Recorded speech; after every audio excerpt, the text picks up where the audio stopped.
Now, thanks to 90 Mile Wines and Anytime Fitness Glenelg, it's Chewing the Fat with Bevan Jones. Well, g'day and welcome to another edition of Chewing the Fat. Today we're down at the Pullman Hotel and I'm joined by royalty, one of Australia's best comedians. He's a multi-award winning comedian as well. Harley Breen, great to have you on Chewing the Fat, mate. Thanks, mate. Thanks for having me. Mate, you're over here at the moment for your show, Not Quite Right. It's killing it around Australia at the moment. You're selling out venues and you're here tonight at the Bar Hotel, so get on down and check that one out. Talk to us about the show. What can we expect to see? Well, it was kind of just a return to doing live stand-up because I've just come off doing my very first TV show of my career. I've been on TV before, but this one's mine, which was called Taboo. And so I kind of wanted to get back out and just do live and also talk about that experience. And so I've bookended my live show with what the whole process of Taboo was like.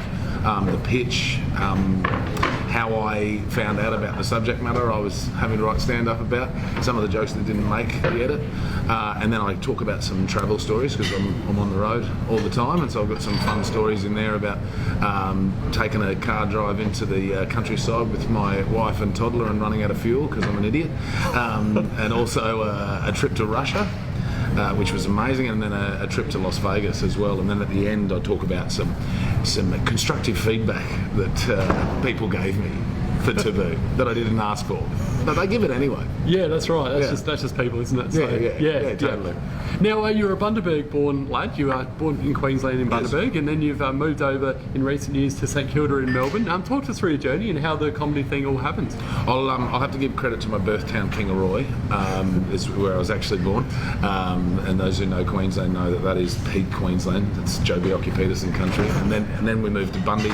Then I moved to Brizzy, then I moved to Melbourne. And I guess stand-up for me was a sort of a response to wanting to be an actor and finding it very hard as a sort of end of my teen years, into my early 20s, trying to find work in Australia remains to be quite difficult for actors. And so I was trying to get some experience, and I had got that desperate. I was going to try and get on at theatre restaurants. You know you're desperate when you're trying to work at theatre restaurants. All respect to people who... At the night train and that sort of thing? Or Yeah, things like that. And in the same section of the Yellow Pages, the Sit Down Comedy Club in Brisbane was listed in the theatre restaurant section, and I was like, oh yeah, I'll give stand-up a crack. Just turned up, did it at their open mic night, loved it, haven't stopped. Love it. What do you love most about being a stand-up comedian? I guess what are the challenges of it? Oh, what I love most is the immediacy of the art form. Your feedback is now. So if you're funny, you know immediately, and if you're not, you really know immediately. And it's a great way, because I do a lot of writing on stage. Like I know what I'm going to say. I'm not an improviser, but when you're working into a live crowd, even like yesterday, I did a gig out in the Barossa. I could just sense that there was some moments in that audience, that there was some stuff I had coming up in my head. I'm like, it's too long form. They've been drinking too long, and so you're starting to edit as you're going, and I love that about it. And that I get to just tell my story and talk from my perspective. What I don't like about it is the relentless roller coaster of finance. You know, it's feast or famine. You're up and you're like, yeah! And you're buying bloody, top shelf 20-year-old whiskey, and then the next minute you're like, just scraping coins together so you can afford a pot. Clearly, my priorities are alcohol. Yeah, so you've gone from basically like a West End draft in Adelaide to 1 minute, and then off to like Little Creatures the next minute when you've got a few dollars coming through. And then down to the Lark Distillery in Tasmania when I'm behaving like an idiot. Oh, it's very interesting. And in terms of your show Taboo, for those people that haven't heard anything about that, sort of tell us more about the show. I mean, I love it myself personally, but some people want to know what it's all about. So Taboo, essentially what it is it's a documentary. It's not a comedy. It's in the category of documentary. I go away on a holiday with 4 people from a particular minority, and I facilitate their story in asking questions and finding out some of the struggles they're having or their unique perspectives on life.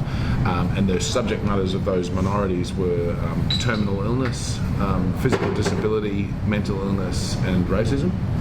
Then I would write stand-up comedy about them and their experiences and perform it in front of them and their friends and family. And on paper, it's the stupidest idea. You're like, absolutely not. What network would ever put that to air? But I think in reality, and I'm saying this with complete humility because, as I've said many times, the only thing I don't like about this idea is it's not my idea.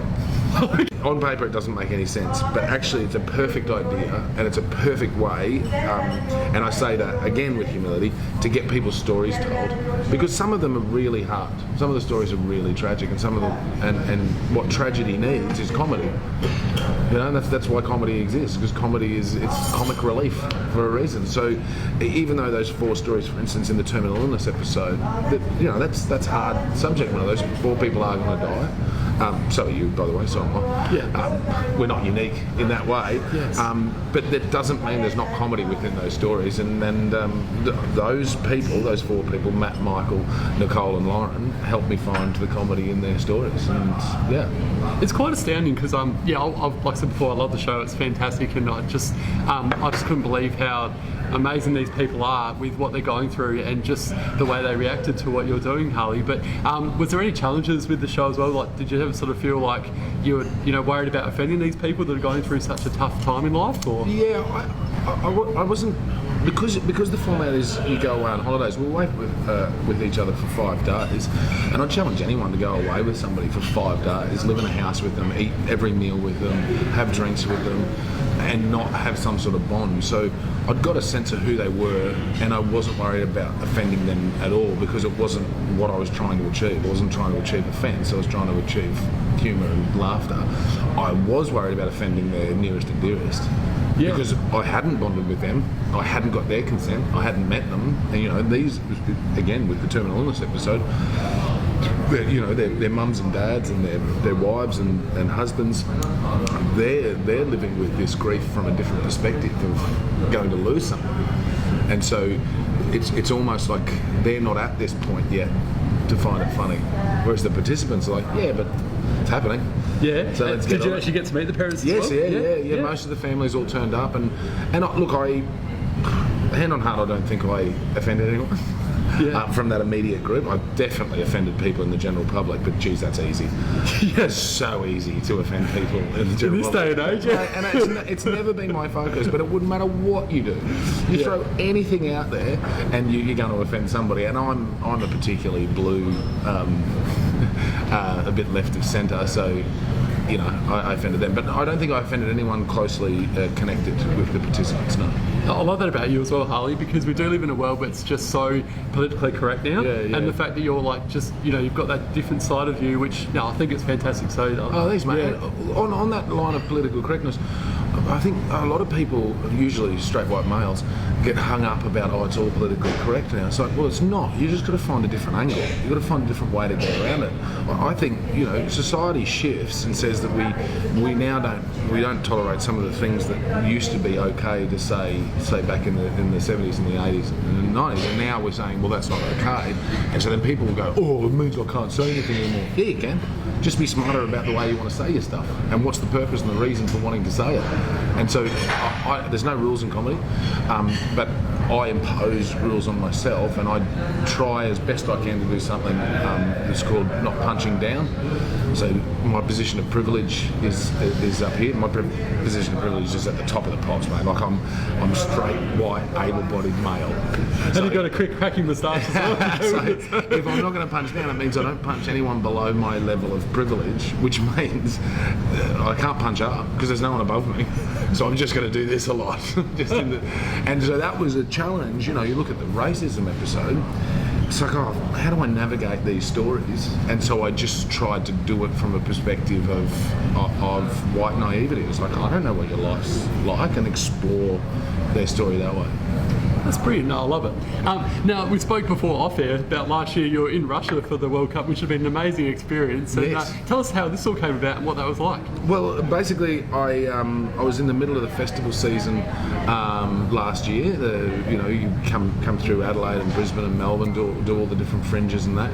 And my agent turned up one night and said, hey, we've got this request through to gauge your interest, whether or not you'd be interested in going to Russia to support the Socceroos for the World Cup. I was like, yeah, I love golf.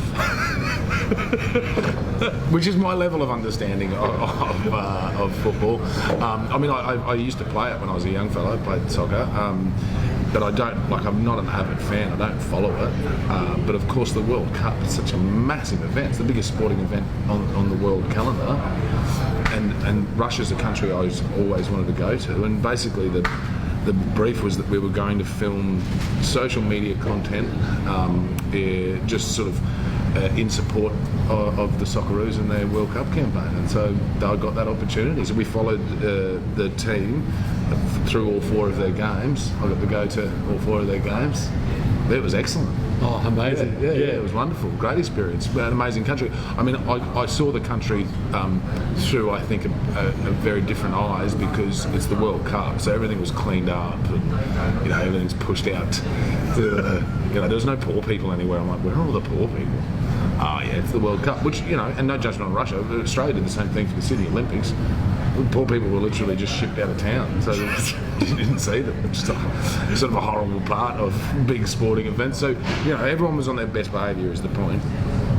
So I got to see it through a sort of a different kind of lens. But all in all, it was a pretty amazing experience.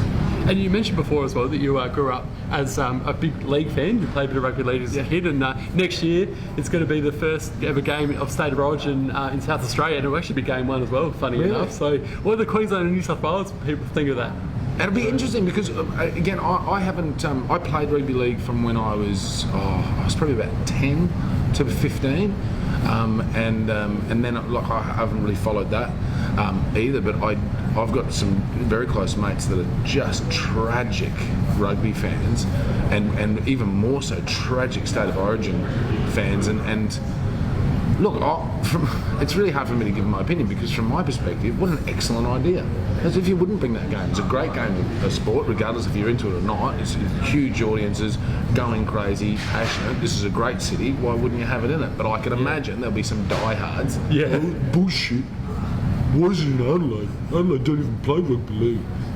No, I actually like your answer because they had it in Perth this year, sold out, 60,000 people and stuff. So no doubt Adelaide will get behind it. There'll be 55,000 there. It'll be a great thing. Of course. And you'll get people coming from Queensland and New South Wales coming over for it anyway. So, of course, and some people for the first time will come to Adelaide and see what an exceptional city it is. 100%. Well said. It's a great thing. It's in the top 10. Yes. Just last week got named as in the top 10 most livable cities in the world. No, you've done well, Harley. So, hey, mate, it's been an absolute pleasure having you on Chewing the Fat today. All the best with Not Quite Right tonight and going forward as well. And thanks so much for your time. Thanks, everyone. See you next time.